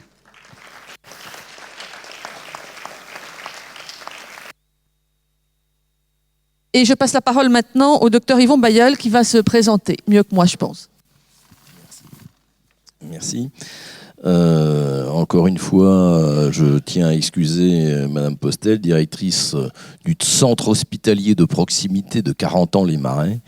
Il n'y a pas encore d'acronyme, mais ça viendra peut-être un jour. Elle est retenue pour des travaux de GHT, donc soi-disant pour améliorer la proximité sur le territoire. Et, pour l'instant, ce GHT nous éloigne plutôt et jacobine plutôt les activités en les centrant sur l'hôpital pivot que en diffusant en proximité. L'hôpital de 40 ans, c'est un ex-hôpital local. L'appellation hôpital local n'existe plus. C'est un ex-hôpital local qui a recruté le premier PH temps plein en France. Et le fonctionnement maintenant de l'hôpital de 40 ans est plutôt un fonctionnement de CH plutôt classique. Et on accueille sur le service de médecine 24 lits de médecine avec 3 lits identifiés soins palliatifs. Actuellement, il doit y en avoir 7 patients pris en charge en soins palliatifs. On accueille pour 73% d'entrée directe sur ce service de médecine. Un service de SSR gériatrique, SSR polyvalent et un EHPAD de 200 lits. Un SIAD de 30 lits, 30 places. Voilà les activités de l'hôpital de 40 ans qui fonctionnent encore avec l'intervention de ce qu'on appelait autrefois les médecins autorisés. Maintenant, les médecins généralistes ont passé un contrat d'exercice avec l'hôpital pour continuer éventuellement à suivre leurs patients. J'avais intitulé mon petit laïus, alors je devais avoir un temps partagé avec Madame la directrice, qui est plus bavarde que moi. Alors je vais probablement pas occuper les 10 minutes. J'avais intitulé mon petit laïus, l'hôpital de proximité, un atout pour une prise en charge éthique, point d'interrogation. Le titre de ce petit laïus comporte un point d'interrogation volontairement, car je ne prétends pas vous apporter de réponse à tous. Je pense avoir la réponse à mon questionnement éthique à moi, avec mon histoire personnelle, mon histoire familiale, mon histoire professionnelle. J'ai été 20 ans généraliste à Giberville, pas loin d'ici, en zone périurbaine, médecin de famille. Je suis né là où j'ai exercé pendant 20 ans, avant d'être praticien hospitalier depuis 2005. Mais mon questionnement éthique n'est pas le vôtre, et le vôtre n'est pas celui de votre voisin. Notre questionnement éthique de professionnel de santé n'est pas celui du patient, ni celui de ses proches. Notre questionnement éthique n'est pas le même au pied du lit du patient que dans le lit comme patient. Mon questionnement éthique n'est pas non plus le même à 60 ans, avec mes histoires, que lorsque j'avais 25 ans et que je prescrivais le cocktail lithique à la mode, Dolozal, Largactil, Fénergan, et que j'ai prescrit à 23h et que l'infirmière a posé à minuit, toute seule, et elle s'en rappelle encore, et on en parle encore plus de 20 ans après. Et la proximité dans tout ça, géographique, temporelle, culturelle, parentale, générationnelle, comme l'a évoqué Bernard Andouillet. Eh bien, l'hôpital de proximité, c'est une équipe pluridisciplinaire que vous côtoyez tous les jours. Et non pas une EMSP dont le bureau est partagé avec le DIM au 2e sous-sol, qui propose mais qui ne prescrit pas, qu'on peut rappeler bien sûr autant que de besoin, mais avec qui vous ne partagerez pas les chocolats que la famille de Monsieur X, qui est décédé il y a une semaine, a apporté pour tout le monde. L'hôpital de proximité, c'est une équipe qui souvent connaît bien le patient, car c'est le Xème séjour. L'ergothérapeute et l'assistante sociale se sont déjà rendus au domicile lors des séjours antérieurs. On connaît même le chien de la petite dame en soins palliatifs. Celui-là est un Yorkshire qu'on amène sous le manteau. Cet autre, un Labrador, c'est plus compliqué, on le fait passer par la porte extérieure de la chambre. Et ça, c'est plus compliqué au 21e étage de la grande tour à côté. L'hôpital de proximité, c'est la visite du médecin traitant à 21h pour ce patient en fin de vie. Bien sûr, il arrive à l'heure des transmissions entre les soignants. Bien sûr, il dérange l'infirmière. Mais son patient qu'il suit depuis longues années et dont il connaît les enfants qui ont le même âge que lui et les petits-enfants et dont il sait qu'il ne s'entend pas avec sa belle-fille, ce patient, il met toute sa confiance dans son médecin traitant. En plus, à l'hôpital de proximité, car le docteur, ce n'est pas celui qui passe le plus de temps auprès du patient, il y a des soignants, dont le patient est le voisin, ou un cousin, dont ils ont été l'élève, ou le collègue, ou c'est la belle-mère du cousin ou de la copine. Enfin bref, à l'hôpital de proximité, il y a du lien. Bon, au fait, c'est quoi l'hôpital de proximité à l'aune de Ma Santé 2022 de notre bon président? Eh bien, ce sont les ex-hôpitaux locaux qu'il faut préserver pour ceux qui restent encore, peut-être réinventer pour ceux qui ont perdu leur activité sanitaire, ou peut-être inventer en zone urbaine. Moi, pendant 20 ans d'exercice, j'ai regretté de ne pas avoir une structure comme l'hôpital de proximité sur Caen et un CHU où les portes n'étaient pas fermées, mais pas forcément faciles à ouvrir. Il ne faut surtout pas décréter que ces centres hospitaliers ex-hôpitaux généraux, ayant perdu leurs activités de maternité puis de chirurgie, sachent, par décret ministériel, faire de la médecine de proximité.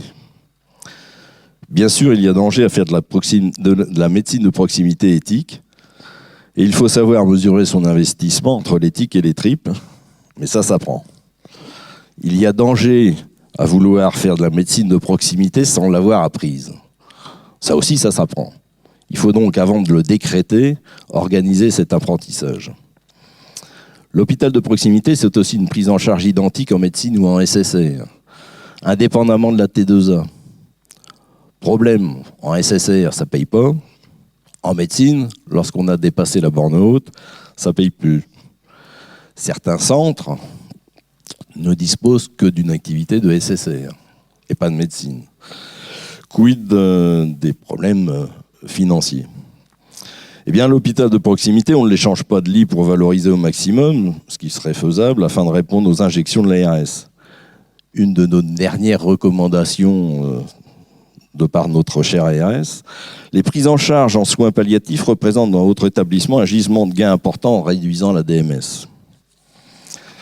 Quant à la qualité, non pas forcément la qualité des soins, mais la qualité achasienne, elle peut être au rendez-vous des structures de proximité. Je suis moi-même expert visiteur HAS, j'ai réalisé 42 visites, de l'USLD de 20 places, voire même, si je me rappelle bien, 17 places, au CHU de la PHP. J'ai rencontré des EMSP en souffrance, j'ai audité des PUPH, des confrères généralistes d'hôpitaux locaux. La méconnaissance et aussi la connaissance et la maîtrise de la démarche qualité se rencontrent auprès de ces différentes catégories de professionnels et des petits et des grands établissements. À 40 ans, notre V 2014 s'est soldé par un A avec un taux de satisfaction aux différents items avoisinant l'équivalent d'un 18 sur 20. Donc proximité peut rimer avec qualité, contrairement à certaines craintes. Et faconte d'ingénieur qualité peut ne pas rimer avec qualité des soins. D'ailleurs, qualité et soins, ça rime pas, qualité et proximité, ça rime. L'éthique ne doit pas être la prise de tête. Ça ne doit pas engendrer de la souffrance des soignants. Sachons écouter, regarder, tendre la main, et c'est plus facile sur une structure en rez-de-chaussée qu'avec 21 étages. Tenir la main, sachons sans se mettre à la place de l'autre, le patient, le conjoint, l'enfant, sachons s'écouter pour écouter l'autre. Retrouvons de l'humanité, et je ne dis pas humanitude pour ne pas avoir payé de droit d'auteur, et ainsi simplement parler d'éthique ne deviendra pas parler des tocs. Merci.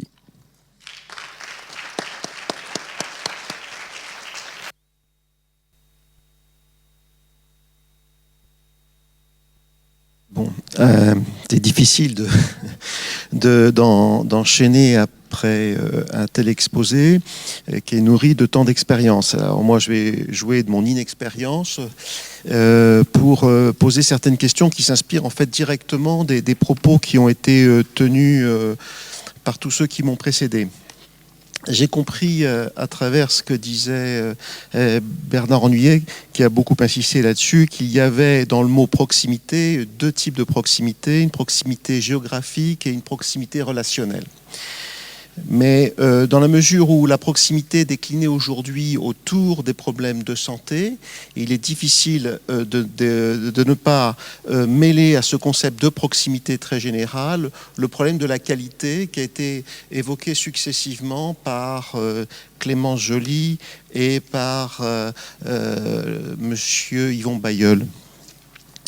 Parce que quand on entend moi j'ai travaillé dans un hôpital général en Provence, pas travaillé dans un hôpital ex-hôpital local de la taille de 40 ans, mais j'ai pu me rendre compte dans l'hôpital général où j'ai travaillé des intérêts et des limites de la proximité. Parce que les soins de proximité, en fait, ça peut aller du mieux au pire, à mon avis. Le mieux, naturellement, c'est la déclinaison locale, très humaine, avec une parfaite connaissance du milieu social, familial et professionnel du patient, déclinaison locale de soins personnalisés de qualité. Ça, c'est le mieux. Mais ça peut aussi être, et à mon avis c'est un écueil qu'il faut avoir en tête, ça peut être une sorte de care isolé, qui au nom de sa polyvalence est possessif et où peuvent se jouer des envies qui sont moins nobles, qui relèvent effectivement du désir d'être totipotent auprès du patient. Il peut y avoir par ailleurs dans des petits établissements des facteurs des conflictuels entre certains acteurs qui peuvent jouer contre le patient. Donc les soins de proximité, ça va du mieux au pire. Alors finalement, comment peut-on tirer vers le haut tous les bénéfices de la proximité? À vrai dire, avant de revenir sur les exemples de santé, on voit que dans d'autres domaines, la proximité est déclinée sur les ondes à tort ou à raison, en mettant en avant des arguments qui peuvent plaider vers la qualité. Je pense aux circuits courts, qui sont dans le domaine de l'agroalimentaire des éléments de qualité, mais ça n'a d'intérêt que s'il y a des labels bio, s'il y a des contrôles de qualité qui sont faits. De la même manière, comme vous le savez, les producteurs bretons sont regroupés pour mettre en avant un label de qualité qui s'appelle Produit en Bretagne. Donc on voit que la qualité émerge régulièrement pour mettre en avant l'intérêt de la proximité. De la même manière, dans un autre champ complètement différent, dans les associations sportives qu'on peut trouver à proximité, on sait que si cette association sportive s'inscrit dans un cercle de compétition qui la met en lien avec d'autres associations sportives à l'échelle régionale ou à l'échelle nationale, ça va tirer l'exercice de la discipline sportive vers le haut. Donc je pense que ces comparaisons qui peuvent vous sembler étonnantes n'ont que pour seul but de montrer qu'on ne peut pas mettre en avant le seul rapport, le seul lien de proximité pour dire que c'est forcément idéal. Il faut, pour tirer la proximité vers le haut, qu'il y ait intervention de la qualité.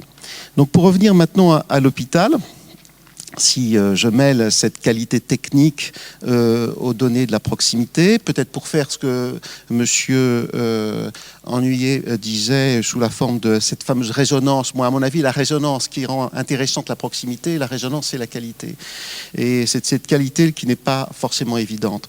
Il faut, pour que l'hôpital local puisse faire une bonne médecine de proximité, il faut soit qu'il attire, et les deux propositions ne sont pas exclusives, la qualité individuelle des acteurs qui vont venir. Et on voit dans l'expérience de Pont-Audemer à travers à la fois l'intervention du médecin et puis celui de l'infirmière référente de l'hôpital de jour qui s'est formée aux soins de confort en oncologie à Paris, un désir d'apporter localement de la qualité, et c'est très bien.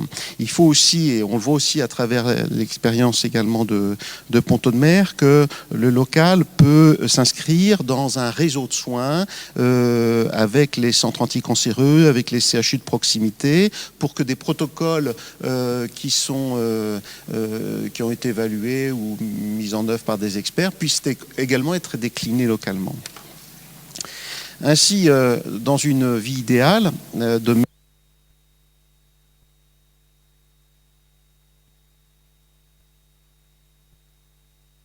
à la population, s'il arrive à conjuguer à la fois le militantisme dont parlait M. Bailleul et ce goût pour la polyvalence que met à la fois en avant M. Bailleul et Mme Joly, mais aussi avec une inscription dans ce domaine de la qualité, soit par une formation des acteurs, soit par l'inscription dans un réseau de soins. Alors, bien sûr, dans ce jeu-là, on comprend que l'ARS, qui décline les structures sanitaires à l'échelle du territoire, peut naturellement faire bonne œuvre, ou inversement, comme l'a dit M. Bailleul, ne pas inscrire véritablement le GHT dans une ère qui paraît intelligente. Donc je crois qu'il faut qu'il y ait, pour à la fois au-delà de l'investissement et de la qualité des acteurs, il faut qu'il y ait une évaluation claire des besoins, et il faut surtout qu'il y ait un idéal de qualité, je n'en sortirai pas de ce mot-là, qui soit une qualité qui n'est pas selon les critères HAS, qui sont toujours discutables, parce qu'on sait que la qualité HAS n'est pas forcément la qualité des soins apportés aux patients. Ça, un nombre de fois où on voit que tout ce qui est procédure est qualité, non, tout ce qui est procédure n'est pas qualité, et il y a bien des critères de qualité qui échappent aux procédures évaluées par la HAS. Moi, j'ai vu des établissements ou des services labellisés parfaits, alors que quand on y travaille ou quand on y jette un œil, on se rend bien compte que l'observation médicale, par exemple, n'est pas du tout faite, que les conclusions ne sont pas tirées, qu'il y a une surprescription d'examens complémentaires. Enfin, tout ça n'est pas de la qualité. Voilà ce que je voulais dire. Donc, ce sont autant de questions qui tournent autour du potentiel, en fait, de l'hôpital de proximité, qui interrogent les différents intervenants, mais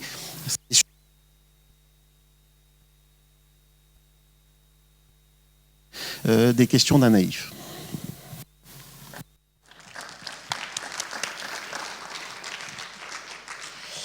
Merci beaucoup Arnaud pour toutes ces réflexions qui vont nous permettre d'ouvrir la discussion. Et je voulais aussi remercier le docteur Bailleul pour sa remarquable intervention de médecin vraiment hippocratique, on pourrait dire. Voilà, donc ces interventions sont ouvertes à la discussion. Est-ce qu'il y a des questions dans la salle? Oui.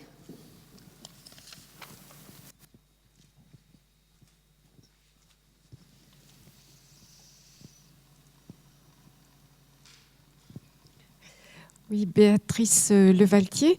J'aimerais savoir à quels critères vous devez répondre pour avoir une prise en charge des patients pour leurs soins de support en hospitalisation de jour. Parce qu'il faut théoriquement un minimum d'actes ou de consultations dans une journée pour que ce soit pris en charge. Alors, il faut minimum 3 intervenants. Donc, à savoir que le couple infirmier-médecin, ça fait qu'un intervenant. Et après, il faut 2 intervenants et, si possible, une prise de sang, une radio, un examen complémentaire. Mais déjà, avec 3 intervenants, on arrive à faire l'hôpital de jour. Et soins de support, oui. Et soins palliatifs. Voilà, tout à fait. Ah, bah s'il y en a 4, c'est encore mieux, hein, mais oui, c'est ça fait 4, oui, il faut 4 intervenants. Oui, parce que le couple médecin-infirmière, ça fait qu'un. On nous sépare pas. On est unis pour la vie. Oui, bonjour, Arnaud Morange, chercheur sociologue à l'Institut régional du travail social.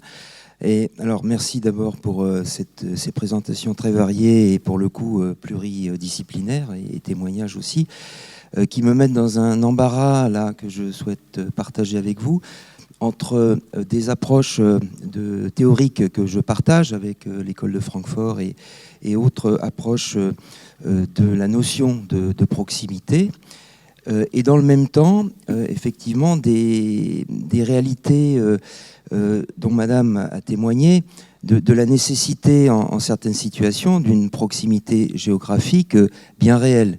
Et pour avoir travaillé dans une zone rurale à la demande d'un département sur la notion de bien vieillir dans des territoires ruraux, les préoccupations premières pour des gens vieillissants ou atteints par des pathologies importantes, c'est bien d'être sécurisé par la proximité bien réelle, bien concrète d'un médecin, d'un pharmacien, de praticiens, etc. Alors ça peut ne pas rejoindre nécessairement la qualité dont vous parliez, monsieur, mais néanmoins, si on veut être en résonance pour le coup avec les préoccupations de ces citoyens et de ces personnes, ça revient à essayer, et c'est là mon embarras, de repenser les questions théoriques que j'admets aussi, qui ont été proposées, et puis les réalités concrètes quant aux attentes des personnes. Vous voulez répondre, Madame Pontonier ? Oui, je viens par rapport... je n'ai pas trop entendu ce que d'abord, je voudrais remercier le docteur Joly d'avoir pensé à moi pour cette intervention, si je puis dire. Pardon, excusez-moi. Voilà. Voilà. Alors, vous pouvez me préciser votre question, s'il vous plaît? D'accord.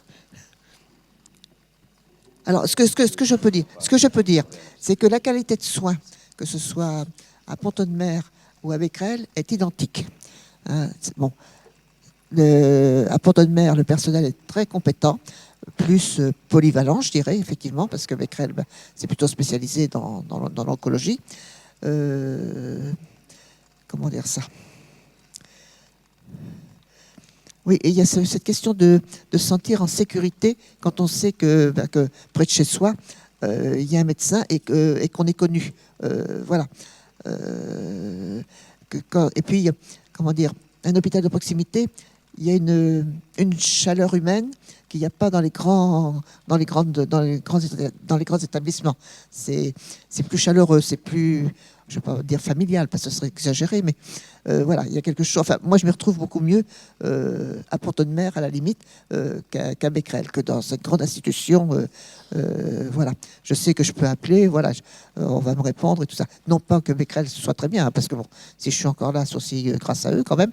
Mais voilà, pour moi, c'est cette sécurité, cette proximité où les soins sont identiques, où les chambres sont très confortables, où, voilà.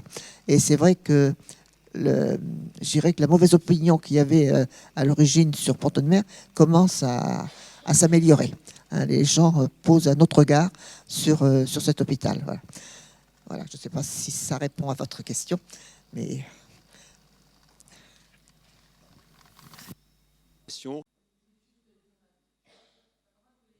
Dire que il faut aussi connaître, je remercie Madame Pontonier, mais il faut connaître aussi nos limites dans un hôpital de proximité et savoir ce qu'on peut faire et ce qu'on peut ne pas faire.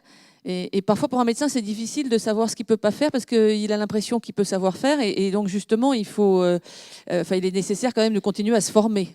Mais je laisse la... Oui, je pense que ça c'est impératif. Toutefois, par exemple, sur mon contrat d'assurance, j'ai tenu, alors j'ai fait de la gériatrie aussi, alors un papier qui dit que je suis gériatre, mais j'ai tenu à rester généraliste. Parce que sur mon papier d'assurance, c'est écrit omnipraticien. Et omnipraticien, ça veut dire ce que ça veut dire, et aussi sur le plan assurantiel. Et j'ai absolument pas voulu qu'on change mon contrat d'assurance quand on a été reconnu spécialiste en médecine générale. Je ne suis pour mon contrat d'assurance pas spécialiste en médecine générale, mais je suis omnipraticien. Il faut connaître ses limites et je crois que le travail en réseau, le travail avec des spécialistes, les consultations avancées, c'est indispensable. Les avis spécialisés, c'est indispensable. Ça c'est important. Mais par exemple, les avis spécialisés, on manque de spécialistes, donc on a inventé la télémédecine. J'ai découvert lors d'un comité stratégique de GHT en décembre dernier qu'il y a un truc qui s'appelle un GCS, Normandie Santé. Le budget de Normandie Santé, 357 000 € par an. Et Normandie Santé a participer à la mise en place de consultations de télémédecine en psychiatrie, par exemple. Or, à 40 ans, on a sur l'empreinte géographique de l'hôpital de 40 ans le CMP. Dans ce CMP, il y a une psychiatre qui, par convention entre le CH de 40 ans et la Fondation Gros-Sauveur, doit nous assurer théoriquement un après-midi de consultation sur et l'EHPAD et le secteur sanitaire. Elle est débordée.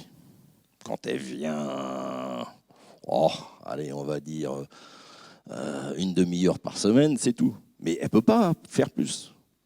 Donc on a inventé un truc, la télémédecine. Ça a coûté pour l'hôpital de 40 ans 47 000 € entre les fibres sécurisées une fois, 2 fois, 3 fois, le matos, la salle, patati patata. Et en face, la Fondation Bon Sauveur qui va répondre, mais à Saint-Lô, et pas assuré de nous... et n'assure pas la possibilité de nous mettre un psychiatre en face de l'autre côté des tuyaux à Saint-Lô. Alors qu'on a une psychiatre qui a 50 mètres à faire, mais qui est débordée, et on a dépensé 357 000 € en une année pour penser à tout ça. Et combien on aurait formé de psychiatres avec 357 000 €? J'ai regardé un petit peu, 7. Ça aurait peut-être été intéressant de former 7 psychiatres, plutôt que de mettre des fibres optiques. Je peux comprendre qu'il y a une réponse là, puis après on redonnera la parole à la salle.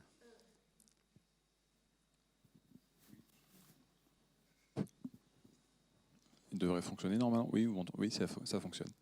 Oui, je voulais rebondir sur ce que vous aviez évoqué tout à l'heure, c'est que effectivement les représentations qui sont derrière cette dimension géographique de la proximité, il faut les explorer un peu plus dans le détail. C'est-à-dire que, et notamment les explorer plus dans le détail en reprenant le point de vue, alors pour vous des patients et plus généralement des usagers et puis des personnes, des citoyens. Moi, j'ai l'habitude de dire à mes étudiants, le premier problème de tout le monde, tous les jours, c'est de résoudre ses problèmes du quotidien. Aller à son boulot, revenir, aller faire ses courses, voilà. Donc ça veut dire quoi? Ça veut dire que les espaces de vie, qui sont évidemment de structures et d'organisations extrêmement diverses en fonction des territoires et des groupes sociaux, ben ces espaces de vie, ou bien ils ont tendance à produire plutôt du confort, voire de l'inconfort, du bien-être ou au contraire du mal-être, en rendant plus ou moins complexe et plus ou moins difficile à vivre la solution qu'on met en œuvre au quotidien pour vivre son quotidien. Bon. Si vous avez 30, 40 minutes, 1 heure, 1 heure et demie pour aller revenir de votre boulot, ce n'est pas la même chose que si vous en avez 15. Je veux dire, en termes de fatigue, en termes d'organisation de votre quotidien, de confort au quotidien, ce n'est pas du tout la même chose.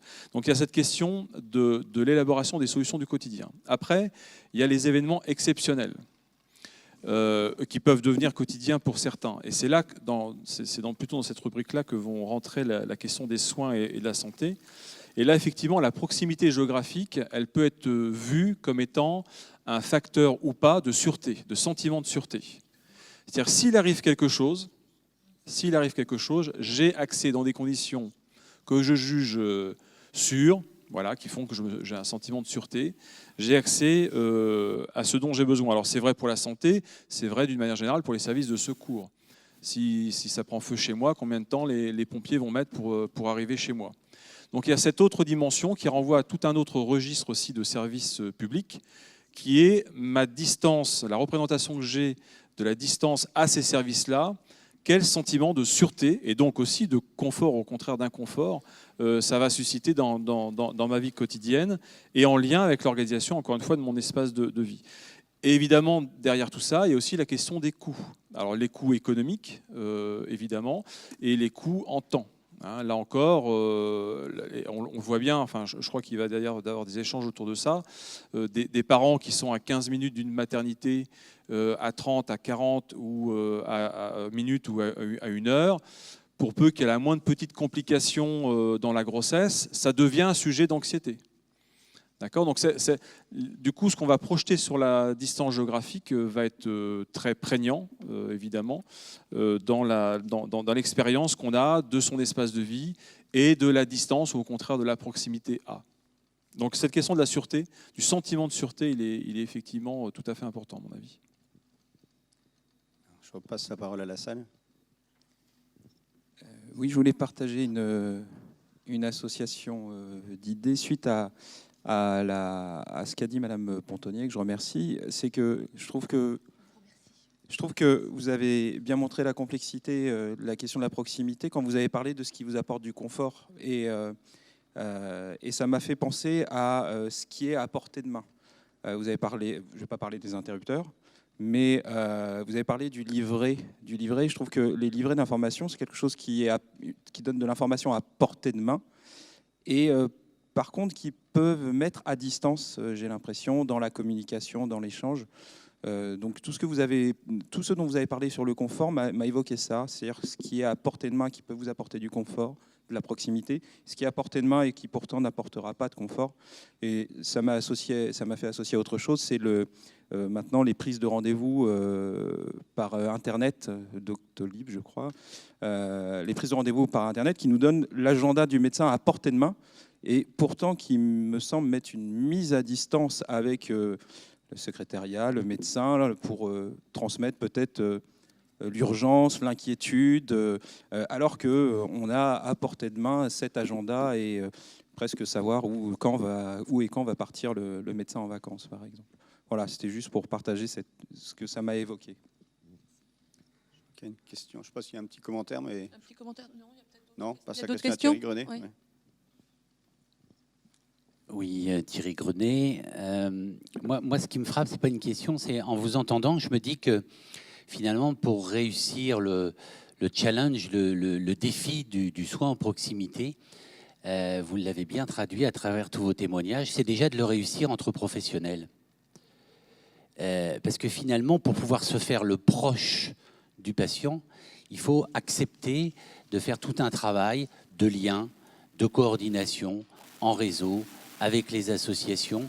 Et on sent bien que c'est pas simple, mais en tout cas, il faut, à mon avis, beaucoup d'humilité et de volonté pour d'abord réussir de qui suis-je proche en tant que professionnel.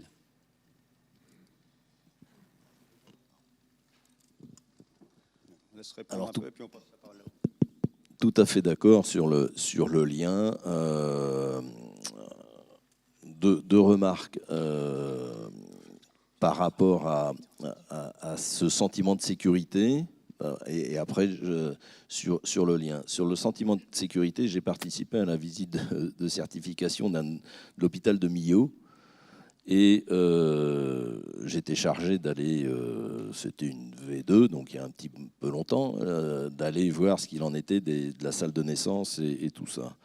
Hôpital de Millau en difficulté avec l'hôpital de Saint-Afrique, grosse problématique de fusion, défusion et une salle pour la César, ça correspondait à rien, ni aux critères de qualité de soins. Les sages-femmes qui étaient là me disaient non, écoutez, non, dites pas quand même que c'est trop mal parce qu'il faut quand même sauver notre activité de mater. Mesdames, où est-ce que vous êtes allées accoucher? Toutes à Rodez. Toutes. Elles avaient bien pigé la sécurité, elle était pas là et elles en avaient. C'était un sentiment et elles avaient les chiffres et les constats qui leur montraient qu'il valait mieux aller accoucher à Rodez à 1 heure de route plutôt que d'accoucher à Millau. Et la mater à Millau, elle est fermée depuis 3 semaines. Alors que ça fait plus de 10 ans de ça.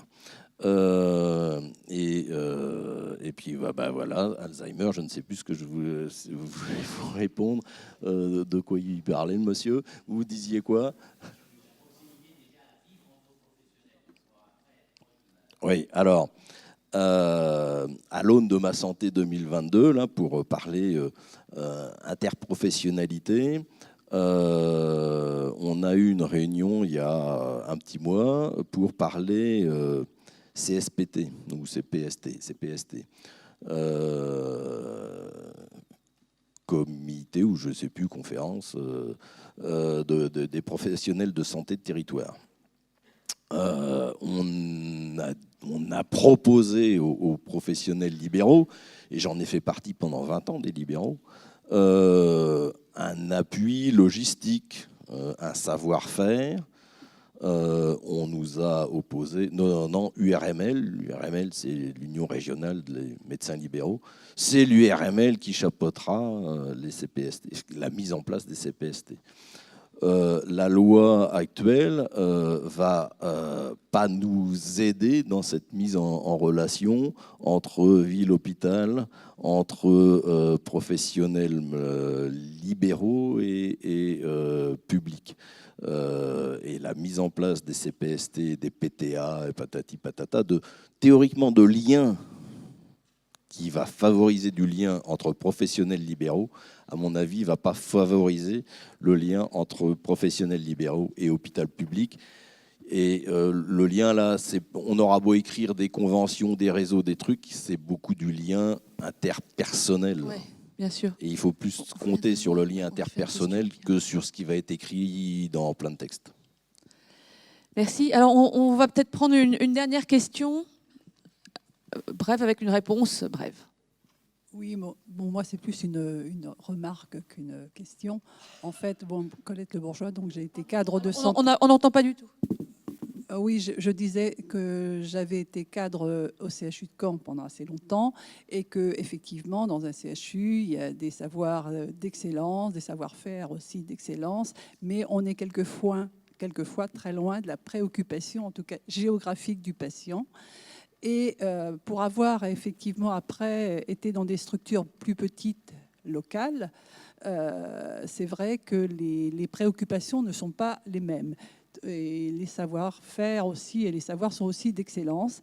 Et moi, je suis assez admirative des équipes locales qui ont beaucoup moins de moyens, où il faut vraiment développer une polyvalence dans les soins, qui aussi bien pour les médecins que pour les cadres. Et je pense qu'on répond, entre guillemets, un peu mieux aux besoins du patient parce qu'on les connaît dans leur contexte de vie avec leurs préoccupations journalières. S'ils ont 30 km à faire pour venir et qu'ils sont en retard, on va comprendre, on ne va pas les faire attendre. Enfin voilà, on a beaucoup plus de sensibilité. Et puis aussi, pour avoir été aidante ces 2 dernières années, pour quelqu'un de proche, dans un milieu rural. Donc, si on parle de soins de proximité, je pense qu'il est bien aussi de parler, et je pense qu'on va en parler tantôt, j'ai vu ça pour le programme de la fin de la journée. Les soins à domicile sont aussi très, très importants pour les personnes qui veulent rester chez elles, et on peut aussi prendre en charge des gens à domicile de façon optimum, avec une proximité quand même d'hôpital ou d'intervention possible. Et moi, je pense notamment à la CHADé, qui est vraiment un service d'excellence et qui apporte beaucoup. Et par contre, pour les soins infirmiers à domicile, je pense que là, il y a à travailler avec les infirmières libérales. Faut-il garder le caractère libéral pour les infirmières ? Point d'interrogation de ma part, en tout cas, puisqu'elles sont quand même assez seules et qu'elles auraient besoin d'accompagnement, soit par des médecins, soit par des cadres de santé. Enfin, je veux dire qu'il y a un petit manque de ce côté-là pour optimiser les soins à domicile qui coûteraient moins cher que d'emmener tout le monde à l'hôpital. Je vous remercie. On va laisser la conclusion à Madame Pontonnier, si vous avez quelque chose à dire. Je ne vais peut-être pas répondre forcément à la question. Alors, pour ma part, je suis donc chez moi, je suis seule et je bénéficie d'une aide-soignante le matin pour m'aider pour ma douche. J'ai l'infirmier qui vient préparer mes médicaments parce que sinon, moi, je mets tout par terre. Voilà, et que je peux appeler à tout moment si j'ai besoin. Ce que je voulais préciser aussi, c'est que le médecin de Becquerel et donc de Pont-de-Mer travaillent ensemble, où ils ont chacun leur rôle et leur fonction. Donc il n'y a pas du tout de problème, bien au contraire. Voilà, je crois que c'est à peu près tout. Vous voulez rajouter quelque chose ? Je crois qu'on pourrait discuter encore très longuement. Il y a beaucoup de questions. Je suis désolée d'interrompre, mais on pourra certainement discuter à la pause. Je remercie tous les intervenants et je passe la parole à la prochaine table ronde.